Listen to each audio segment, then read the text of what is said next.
Have your legs started feeling heavier than usual? Does standing for long periods make you wince, or do you find yourself wobbling on the stairs when you never used to? If so, you're not alone, and it may not be just aging. After age 60, changes in diet, activity, and even more surprisingly, certain vitamins can quietly sap the strength from your legs, leaving you stiff, sore, and unsteady. In decades past, we were told that feeling weak or achy was simply part of getting older. But science now shows us a far different story. Muscles don't have to atrophy, joints don't have to creak, and every step doesn't need to be a struggle. With the right knowledge, and by steering clear of a couple of hidden nutritional pitfalls, you can keep your legs strong, steady, and pain-free well into your golden years. Today, we're going to shine a light on 2 vitamins that well-meaning doctors and pharmacists often recommend, and that most of us dutifully pop, yet which can actually do more harm than good for our leg strength after 60. Understanding how these vitamins behave in the body will help you reclaim the power, vitality, and independence you deserve. Why your legs feel weak. By the time many of us hit our 60s, we've already lost between 15 and 30% of our muscle mass, often without noticing the gradual decline.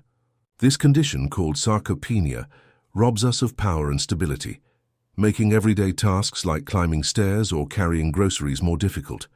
Compound that loss with stiffening joints and creeping inflammation, and it's no wonder that once spry legs can feel like dead weights. But the root causes of this weakness go beyond natural aging. Inflammation, poor circulation, and nutrient imbalances in the muscles themselves all play a role. A diet high in refined sugars, processed foods, and excessive sodium can inflame tissues and starve your muscles of the clean fuel they need to contract, repair, and remain resilient. Yet even if you've cleaned up your plate, 2 commonly touted supplements can still undermine your efforts if you don't know exactly how to use them or when to stop. Vitamin A, friend in small doses, foe in E. Excess vitamin A is crucial for vision, immune health, and skin integrity, functions we all want to support. But after age 60, our ability to process fat-soluble vitamins like A diminishes. The liver, which stores vitamin A, becomes less efficient at regulating its release. As a result, it's far too easy to accumulate toxic amounts, a condition known as hypervitaminosis A. One of the earliest warning signs: muscle and joint pain, especially in the legs, hips, and lower back. You may wake up feeling stiff or notice that your muscles tire more quickly during a walk. Excess vitamin A triggers subtle inflammatory reactions in muscle fibers, interfering with their ability to contract and recover. Worse, it also blocks the absorption of magnesium and calcium, 2 minerals critical for healthy muscle function, so your muscles can't relax or contract properly. Over months or years, this low-level inflammation and mineral interference leads to chronic stiffness, nagging aches, and a creeping sense of weakness. A supplement regimen intended to keep us healthy suddenly becomes a stealthy adversary. Where extra vitamin A hides, high-dose multivitamins that supply 10,000 IU or more daily, vision formulas containing retinol palmitate or acetate cod, liver oil supplements, naturally high in preformed vitamin A, fortified foods like some breakfast cereals and dairy products. What to do instead? Check your labels.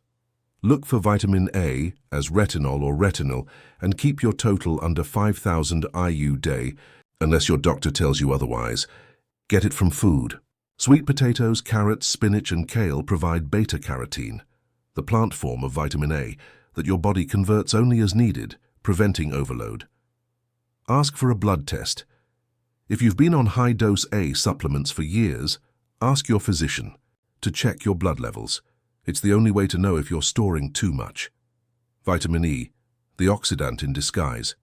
Vitamin E has earned a reputation as a potent antioxidant, protecting your cells from free radical damage, supporting circulation, and even fancy creams promise to smooth wrinkles with topical E. But systemic, high-dose vitamin E supplements can have the opposite effect on your leg muscles. Here's how. Vitamin E is fat-soluble, so it's stored in your body's adipose tissues, including around your muscles. Taken in large amounts, hundreds of IUs per day, it can thin your blood and disrupt muscle repair. Your legs become more prone to cramps, strains, and micro-tears, because the antioxidant that was supposed to shield them now interferes with the normal inflammatory processes your muscles need for recovery. You may notice more bruising, longer healing times after a minor sprain, or a persistent sense of heaviness in your thighs and calves. In studies of older adults, those taking more than 400 IU daily reported more muscle weakness and slower reaction times than those on more moderate doses. Where extra vitamin E hides, high-dose standalone capsules, e.g. 400, 800 IU or more, anti-aging. Or youthful skin blends containing tocopherols or tocotrienols combined antioxidant complexes, green tea extracts, grapeseed, etc. Some heart health formulas that incorrectly assume more is better. What to do instead? Limit to 15 to 30 IU day. That's roughly the amount you'd get from a balanced diet without supplementation.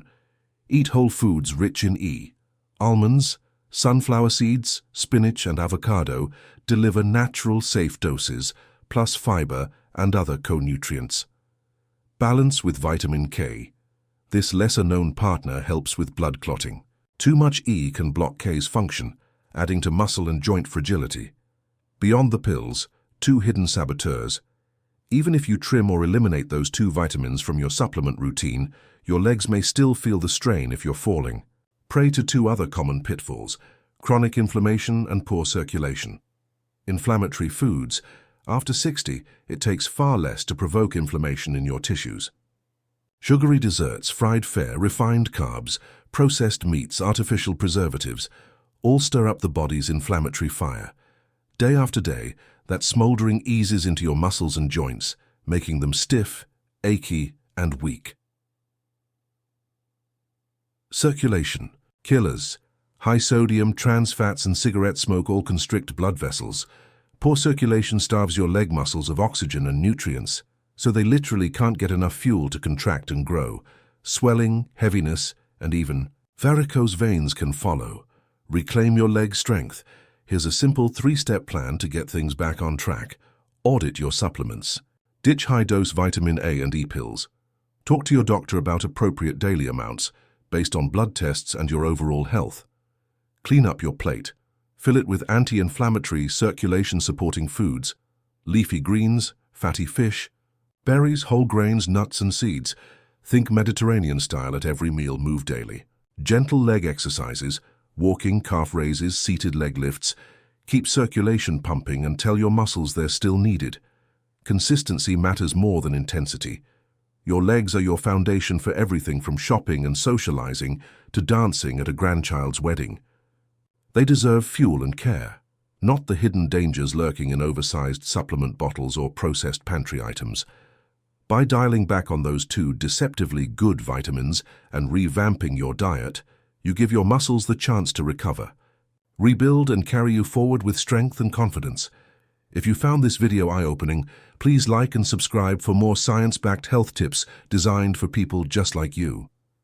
And before you go, leave a comment telling me which change you'll make first. Are you rethinking your vitamins, your snacks, or both? Let's keep the conversation going, because your legs and your independence deserve nothing less.